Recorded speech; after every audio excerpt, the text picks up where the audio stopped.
Bienvenidos a Libertarian Times. Hoy estamos con Ricardo Ferrer, director de Geopolítica de la Fundación Free. ¿Cómo estás, Ricardo? Muy bien, Marcus, muchas gracias y un privilegio poder asistir a las instalaciones de Libertarian Times que realmente nos entusiasman a todos con sus producciones. Muchas gracias, le agradezco y es un gusto tenerlo aquí.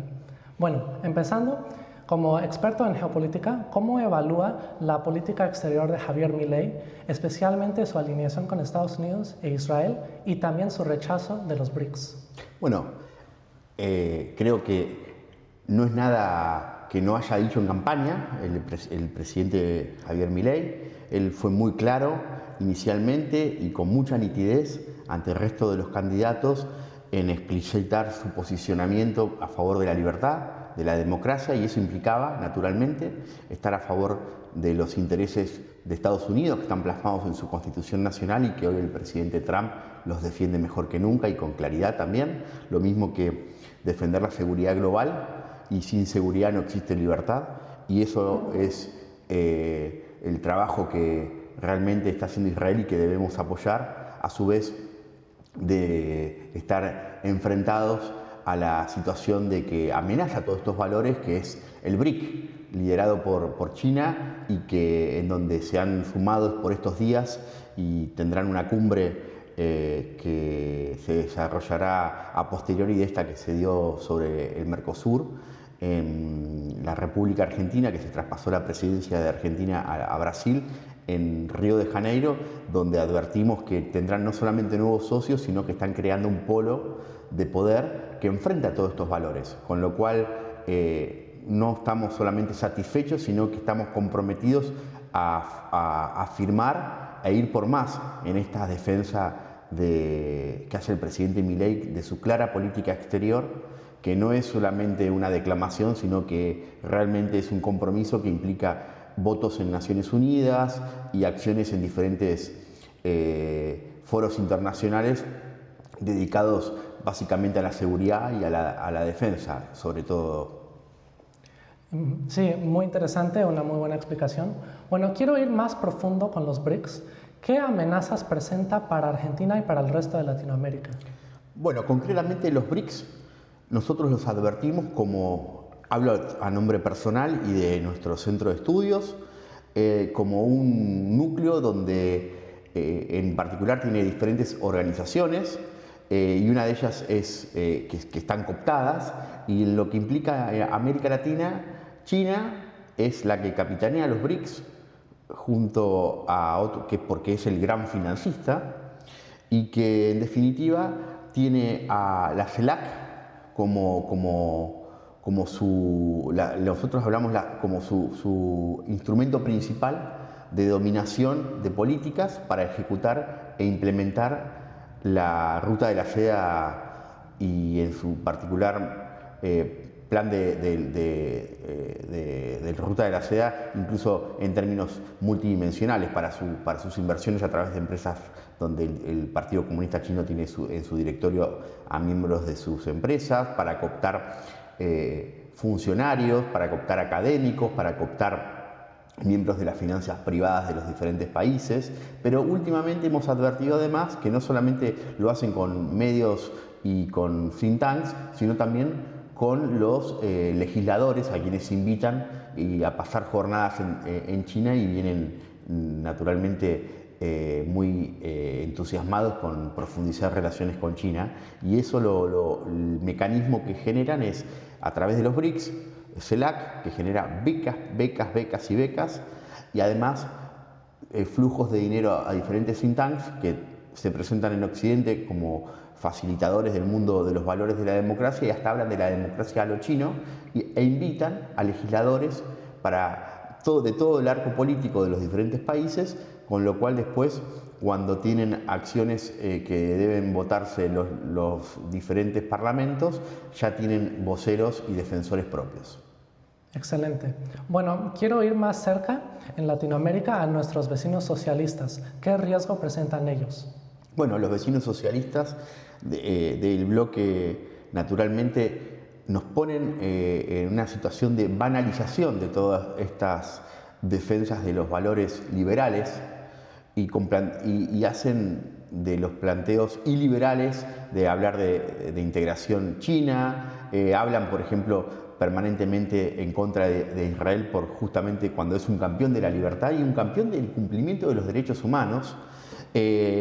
cuando hablan de Palestina y demás, cuando Palestina no la defiende ni el mundo árabe ni China, pero justamente se olvidan de las violaciones sistemáticas a los derechos humanos en China, a que no existe libertad, a que la libertad no significa consumo, y en ese caso sería una contradicción entre ellos propios. Y concretamente podemos hablar del caso de Boric. Boric tiene una situación en la que habla permanentemente contra Israel cuando sus fuerzas tienen, no tienen insumos de China, tienen insumos del mundo occidental, y él forma parte de un país que integra Occidente y que debería defender la contribución a la libertad, la estabilidad y la defensa, y sobre todo ser consciente de la situación que él está viviendo en la frontera con Bolivia, que no deja de ser la frontera como aquellos que tienen fronteras ya no en el caso de este socialista, sino con una dictadura como es la dictadura del régimen de Venezuela, que son los principales socios del BRIC en el peor de los casos. Tienen acuerdos de migraciones y de defensas con Irán, que es un régimen teocrático, tienen acuerdos con Rusia en términos de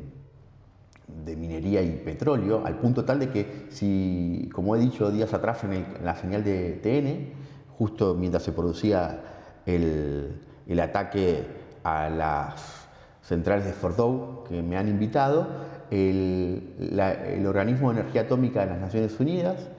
estudió, y durante 11 años a la fecha, en las 15 plantas de extracción de minerales de uranio para enriquecer de Irán, lo único que, sin contar todo lo que deberían utilizar para las centrales con uso civil, para producir energía, a lo máximo que podían haber llegado de enriquecimiento de uranio era 14 kilos. Sin embargo, el Organismo Central de Energía Atómica, que integran varios países para preservar el Tratado de No Proliferación Nuclear, determinó y certificó la presencia de 408 kilos de uranio enriquecido entre un 60 y un 83%. ¿Por qué digo los números? En primer lugar, porque esa cantidad de uranio enriquecido no proviene solamente de Irán. Y sabemos que hay minas ilegales y que bajo la sapiencia de que extraen oro y después lo pasan a unas refinerías cerca del estado de Roraima, en Brasil, en comunidades indígenas y cerca de Guyana, lo que sucede es que Venezuela permite y les brinda el uranio que después se enriquecen en Irán, porque si lo enriqueciesen en Venezuela habría forma de hacer trazabilidad, lo mismo que por los barcos que lo trasladan. No obstante eso, el problema central está dado en que el uranio, al 5% con su enriquecimiento, ya es suficiente para dar energía y a los efectos de, como tenemos en Argentina, bases centrales atómicas, como las de Atucha, en Lima, acá en la provincia de Buenos Aires, que no tienen grandes riesgos y son muy eficaces y realmente valen la pena, si hay una construcción segura, afianzarlas. Y al 20% para objetivos medicinales, que también es una contribución a la humanidad y no tiene por qué, y Argentina lo vende, lo mismo que Rusia y que Europa, y hay un gran control, pero más del 60% la única forma es darle, y además es mucho más fácil llevarla al 90%, que es lo que se necesita para generar un armamento nuclear, que ya ahí estaría en manos no solamente lo esconden del control internacional de las organizaciones de energía, y ahora se salieron del Tratado de No Proliferación desde el régimen teocrático, y por suerte se ha detenido y se va, según Estados Unidos, se ha retrasado unos 2 años, pero el único objetivo no es, como hablábamos, de lograr un equilibrio para disuasión de no ser atacados. Simplemente lo buscan para borrar del mapa, como ellos son literales, no hablan de otra manera, y de hacer desaparecer de la faz de la tierra a un Estado soberano defendido por toda la comunidad internacional y miembro de las Naciones Unidas, como es el Estado de Israel, donde se defienden los derechos humanos, donde son los principales defensores de Palestina, porque cuando se habla de Gaza, Israel no pelea contra los palestinos, pelea contra la dictadura de Hamás en Gaza, que es muy diferente a pelear por los palestinos. Si no, habría que preguntar por qué no pelean en la Cisjordania, más allá de situaciones concretas de control policial que está en manos de los propios palestinos. No obstante eso, el problema principal es que en América Latina, Irán ya dejará de trabajar con estas anomalías que hemos visto en donde Rusia atacó a Ucrania en forma convencional, que era una guerra que no se esperaba en aquel febrero, 3 años atrás, y actualmente el enfrentamiento que hubo, que data el antecedente del año de abril del 2024, en que Irán atacó a Israel y a Israel también a Irán, pero son cuestiones que ya nos están dando en estos tiempos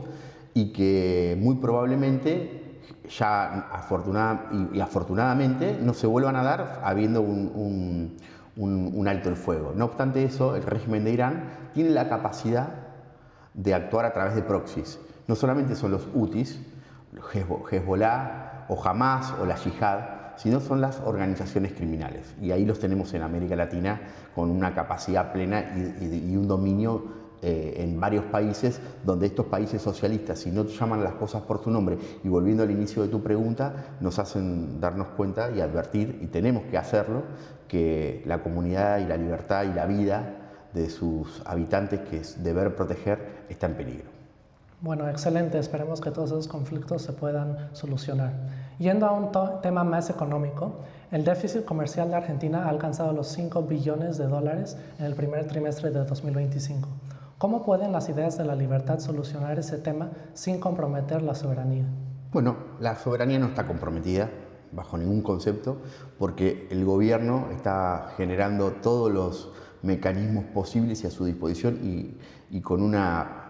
núcleo de funcionarios que conoce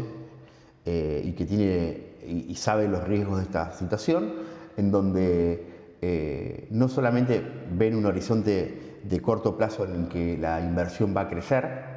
la inversión extranjera directa, sino que además reina la libertad entre las bandas de mercado y lo que esto lo refuerza es que tanto el Fondo Monetario como los organismos internacionales confían en este plan y la inflación está estancada, por más que pueda haber cuando a alguien le hacen un estudio de corazón, un cardiograma que sube y baja, ya la tendencia es definitiva a la baja y si este año terminamos con 22% de inflación, está claro que el próximo será mucho menos de la mitad. Y eso nos hace ser previsibles y ganar poder adquisitivo a los argentinos y confiables para el capital extranjero, que desde luego cuando triunfemos en las elecciones en octubre vamos a tener muchas más posibilidades de demostrar que Argentina está en buenas manos y consolidado en el rumbo para que vengan a invertir. También tocaste este tema, el acuerdo Mercosur-EFTA, que fue firmado hace muy pocos días, sí, literalmente hace como 2-3 días. Bueno, ¿cuál es su opinión sobre eso, ya que es como una victoria muy importante para el libre mercado? ¿Cómo afectaría a la economía argentina? En absoluto la afectaría, sino que le abriría muchos mercados y Argentina tiene alta competitividad en todos ellos, de modo tal que si bien sigue en discusión el acuerdo económico con la Unión Europea y el Mercosur,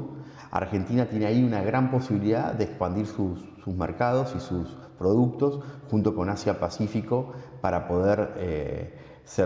no solamente es altamente competitivo, sino que también tiene la calidad que buscan esos mercados para poder tener bajos aranceles en el intercambio de bienes y servicios. También el gobierno de Milei ha enfrentado unas críticas sobre su experimento libertario. ¿Qué ideas libertarias de otros países se podrían aplicar en Argentina para asegurar su éxito? Bueno, el presidente Milei hace mucho énfasis en la libertad. Entiendo que no es necesario hoy,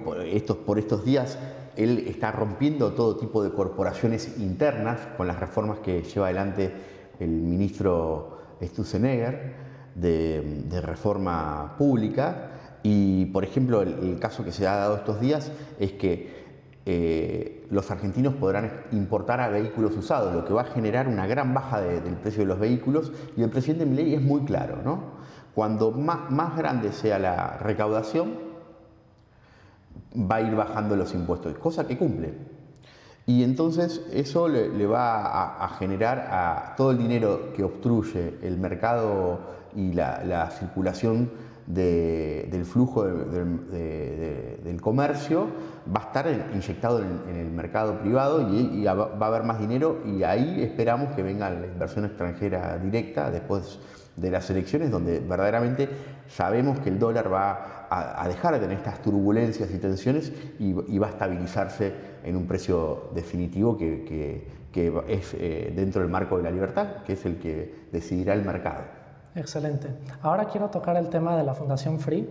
¿Cómo se educan a los jóvenes sobre las ideas de la libertad y cuál es su rol en inspirarlos? Bueno, en la Fundación Free tenemos varios centros, entre los cuales está el Centro de Formación y Educación, y además del de Geopolítica, el de Ambiente, y lo que nuestra misión principal es la divulgación justamente entre los jóvenes para generar cuadros en defensa de la libertad sin ninguna adscripción política,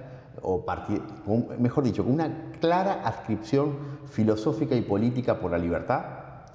pero no partidaria, y no limitada a la Argentina tampoco, sino desde la Argentina para Iberoamérica, y donde buscamos, y todo el hemisferio, defender los valores de la libertad, de la democracia, de la vida, y para que haya vida libre tiene que haber seguridad, y desde luego tiene que garantizarse con el acceso a la propiedad y los derechos en el marco de una democracia y república. Y con los jóvenes lo que buscamos es hacer diferentes actividades de divulgación y que sean parte y que tengan el espacio para expresarse y aprender y capacitarse a través de nuestras alianzas internacionales, como tenemos con el Center for Secure Free Society, tenemos con el Fox, tenemos índices de vulnerabilidad de posibles ataques asimétricos en los diferentes países, el Irán Index, tenemos también alianzas con fundación como la de la Fundación Reitich, que defiende y tiene lazos con la comunidad judía en toda América Latina y confluye con nuestros intereses, así como también con el partido, las fundaciones de disenso en España, que tienen vinculaciones directas con los planteos como think tanks de los partidos liberales y conservadores en diferentes lugares del mundo. Excelente. Bueno, también le quería preguntar a usted, ¿cómo puede colaborar la Fundación Free con otros medios de comunicaciones y organizaciones para promover las ideas de la libertad? Bueno, nosotros tomamos postura y posicionamiento ante diferentes eventos coyunturales y estratégicos, y hacemos informes a requerimiento y particulares que hacemos llegar a decisores para que tengan en cuenta, como también a quienes forman parte de nuestra comunidad en defensa de la libertad y a los efectos de divulgación y formación. Y desde luego que podemos trabajar, y lo hacemos a través de posturas públicas en decisores y referentes en esta temática. No solamente quienes sean funcionarios, sino quienes tengan un perfil con capacidad de predicamento ante las redes y la sociedad y diferentes tipos de liderazgo. El globalismo es una gran amenaza para la soberanía nacional. ¿Cómo aborda este tema en su trabajo en la Fundación Free? Bueno, está muy claro, sí lo es, y nuestros 3 puntos de trabajo están dados en que el globalismo se ha convertido en una ideología que vulnera y busca socavar la libertad, la vida, pero por sobre todo es dogmática y carece de renovación y busca sustituir la lucha de clases del marxismo por la lucha de los diferentes colectivos identitarios, ¿no? Y que encima se superponen, y hay una escuela francesa que lo define muy bien y que por sobre todo, hablábamos del caso de Palestina, vemos que defienden a Palestina los iraníes, en donde, o colectivos feministas o incluso LGBT que en Palestina o en manos de Hamás, no en la Palestina que uno desea, la que conviva con fronteras con Israel y con el mundo, es imposible que se puedan desarrollar. Y lo que este globalismo rompe, en primer lugar, es la racionalidad. Y no hay ninguna lógica más que la de promover un caos permanentemente, tensionar a los países, y ahí voy al punto central de lo que ataca este globalismo, que es las fronteras nacionales. ¿Quiénes se tienen que hacer cargo de las fronteras nacionales? Y para mí es uno de los ejemplos más preclaros. Las fronteras nacionales tienen que ser defendidas por los estados nacionales con sus capacidades propias. No puede ser cedida esa defensa, que es la expresión máxima de la soberanía,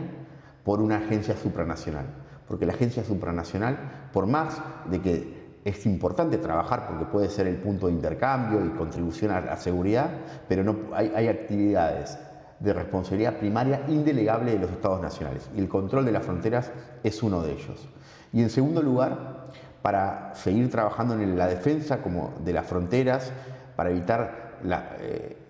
prevenir las migraciones masivas y que vengan enchufados a ellos los que vienen a infiltrarlas, desde las organizaciones criminales que vienen en red, ya horizontal y no vertical,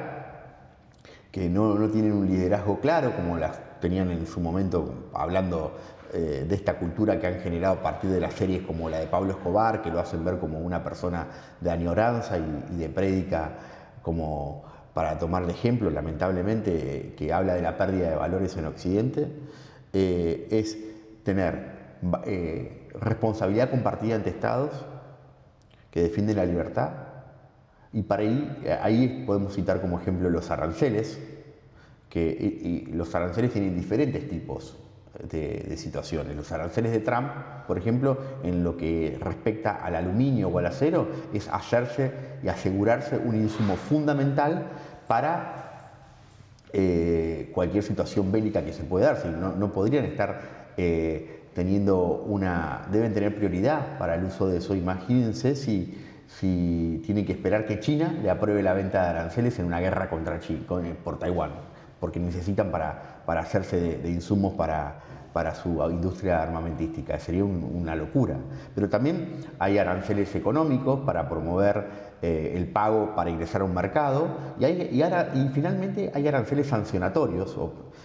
que son los que deben generarse junto a las restricciones migratorias a los operadores o quienes facilitan el sostenimiento de estados como el de Venezuela, de regímenes del estado de Venezuela o en el de Irán, donde les brindan insumos al petrolero